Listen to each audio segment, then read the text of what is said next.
Hey everyone, welcome back to the Lookout. Today's June 2nd. Thought I'd give you guys a quick update on what we've got going on around here in prep for upcoming fire season and just also on our ongoing projects. Went out and burned last week with the city of Chico at the Chico Airport. This is something that the fire department does every year. Often it's for training, but also to clear the vegetation along the runway because when there's tall grass, there's bunnies hide out there, and then the coyotes chase the bunnies out on the runway, and it creates a hazard for the airport. So the fire department goes out there to burn the grass and also just to get some practice with ignition patterns, stuff like that. This year was a little different in that the fire department, they only had 5 guys available, and so they burned about 185 acres with 5 people in about before lunch. So it was fun watching them. I've been filming that for the last maybe 4 years, and it's nice to see they've got it pretty dialed, and it's always nice working with the city. Yeah, so tomorrow they're burning in Bidwell Park. They're going to burn the same units that we've been burning with them for the last 3 out of the last 4 years. It's nice going out there and seeing that there's really been a dramatic reduction in the star thistle in Middle Park, where the burning's been happening.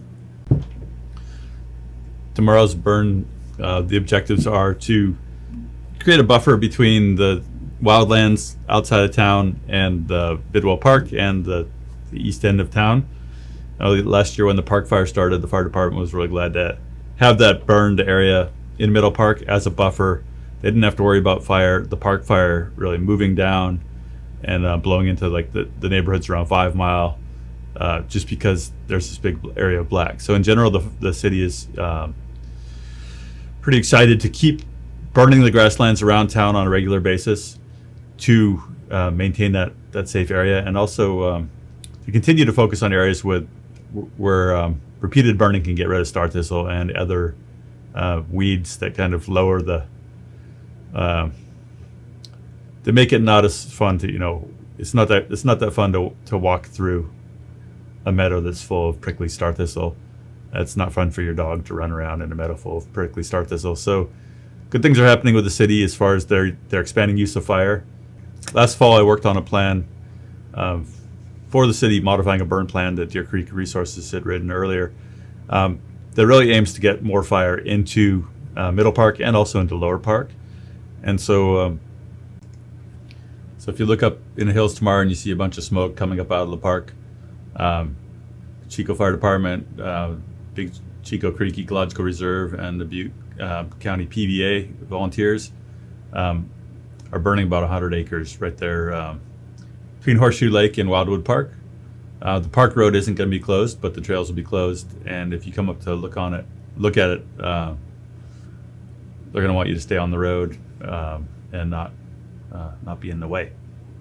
We had a trip down to Southern California that I want to talk a little bit about. After the LA fires, I wanted to, we covered the fires, but I wanted to go down and see firsthand what had happened there. So I roped a couple of my good fire behavior analyst friends who've retired from CAL FIRE into going on a trip with me, and we got some sponsors, including Fire Aside, Firebox, BurnBot, and Danko Meredith to pay for our trip. And we just went down 2 weeks ago and we filmed a mini documentary about the fires in LA and about kind of LA's wildfire situation, the hazards in the hills, the weather patterns, the topography, the history of the place.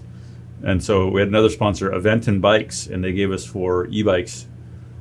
And we rode all over LA for about a week and made a movie about it. So that's something we're really excited about. It's been taking a lot of my time getting ready for it and then actually going down there and doing the work. We rode about 120 miles in the course of 5 days, looking at everything from Palisades through Bel Air, Beverly Hills, Hollywood Hills, went downtown LA, and then we rode bikes from Hollywood over to Pasadena and looked at the Eaton fire. And it's just such a great way to see the land and just to kind of get a feel for the land at a different scale than you get driving, say, on a freeway or in your car. And we're not gonna spoil too much of it by showing you too many of the good clips, because it's coming out in August. We want you all to see it then. It's gonna be out on YouTube as a 5-part series.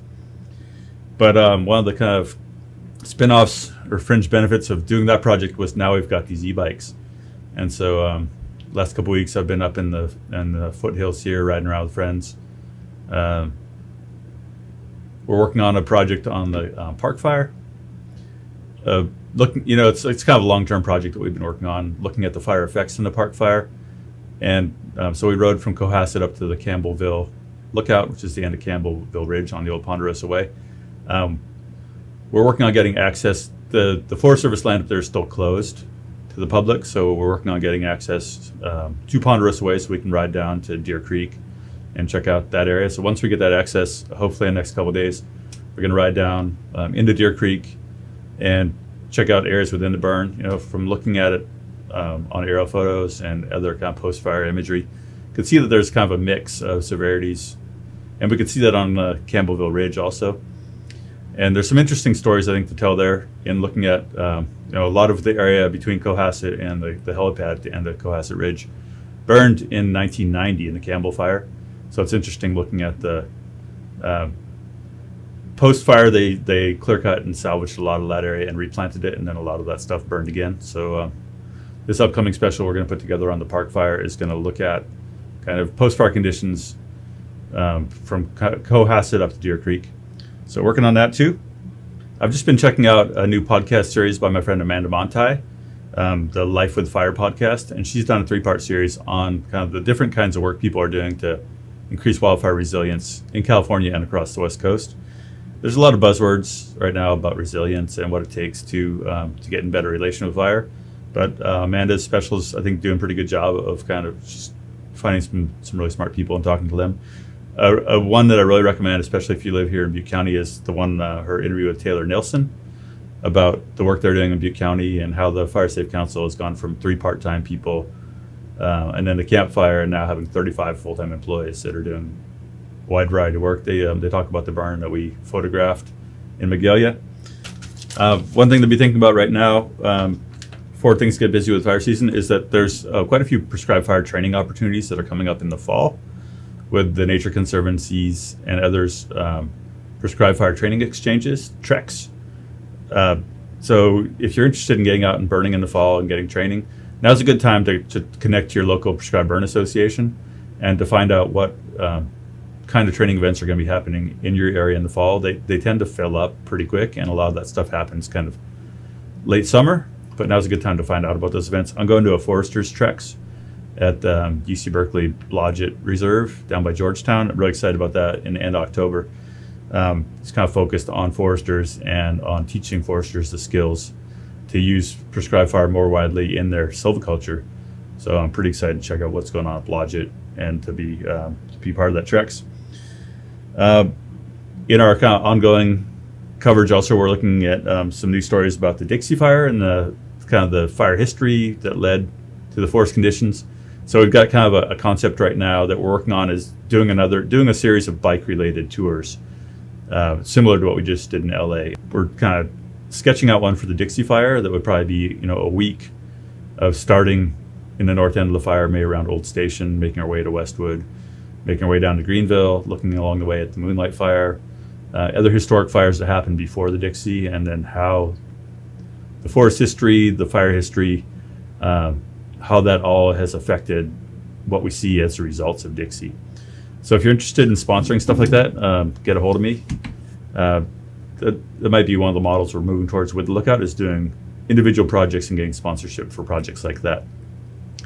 Another thing I'm kind of just revisiting in the last couple of days is I'm working on reviewing a wildfire protection plan for Shasta County Community Wildfire Protection Plan, which is being written by my former company, Deer Creek Resources. And that's coming out as a draft in the near future here. So keep your ear open for that. It's about a 240-page document. It's kind of a lot to wade through, but I feel like Deer Creek did a really good job of really summarizing the fire hazard issues in Shasta County and talking about the different kinds of mitigation. And a lot of that information is really portable to someone who lives, Shasta County foothills are a lot like Butte County foothills, Yuba County foothills, Nevada County, all the way down to Sierra. We've got the same kind of basic issues. And so keep your eye open for that. Shasta County Community Wildfire Protection Plan, Shasta County CWPP, and check it out if you get a chance to read that draft. For me, it brought up some thoughts about how previous fires on the landscape really tell you what's going to happen in the future. And in Shasta County, there's the 1992 Fountain Fire, which started I think, the first week that I moved to Chico out of high school. And so I've been looking at that and thinking about how there's a lot of places on the landscape we just know are going to burn again, regardless of us cutting some brush or us getting more air tankers or more helicopters. And so looking at this map here of the Fountain Fire, as geographers, we look at this and we think about things like the slope and how the slope of this area is in the afternoon sun all day long. It's west facing, south and west facing. The winds here funnel up the valley and go up this slope every afternoon. It's one of the most productive places in the world to grow brush. And so you just have this kind of cocktail of factors. And now that it's been 33 years since the Fountain Fire, it's just kind of primed to happen again. So this is why you check out the Lookout channel, is hopefully we give you some things to think about, help you interpret, help you read the land. And we're trying to do that in LA, help people understand kind of some of the underpinnings of how fire works on these landscapes and what we can do about it and what we can't do about it. So it's a little long-winded, but that's the basics of what we've got going right now at the Lookout. Wrapping up burning season, learning how to use some new cameras, and getting excited about covering wildfires this season. Like any year, we never know what's going to happen. Statistically, we don't expect a lot to happen with fire before the second or third week of July. So I feel like we got a little breathing room there. This hot weather's drying stuff out. We're not seeing any big fires yet. It has been hot and dry and windy the last couple of days. Fuels are not quite there in a lot of places, especially up in the higher country. We're still seeing green grass and spring around the springs, and it is drying out, but we're not critical yet. But anyway, we'll keep you posted. I've kind of been taking a break from social media as much as possible. I'll get back on there when I have to. I'd rather right now be working in my shop. We're doing some craft fairs this summer. My wife and I are going to Tahoe City second week in June. We're going to Gray Eagle in July. We're doing a candy dance in Genoa in the fall. So that's another way you can support the Lookout, is come out and she's selling ceramics. I'm selling sculpture, metal fish and coat hooks and other kind of land related metal art. It's all part of what's going to keep the Lookout spinning here. And it's good shop therapy, trying to do the blacksmithing before it's 120 degrees in my shop. So we appreciate your support, we appreciate our sponsors, and we appreciate all you who make monthly contributions. So we'll keep you posted on these burns tomorrow. There's also going to be a burn in Forest Ranch on Sunday. We know it's hot, we know it's dry. We also know that it's better to burn it now than it is to have it burn in August when we have no control over it. CAL FIRE is going to be on the scene. CAL FIRE issued a permit. If it's too hot and it's too dry, we won't burn it. But otherwise, we're wrapping up the landowner burn season with the Butte Prescribed Burn Association, PBA, and the Butte County Resource Conservation District. They got a lot done this year, and you've seen some of our videos on that. If not, go back and check out our last video about landowner burning in Butte County.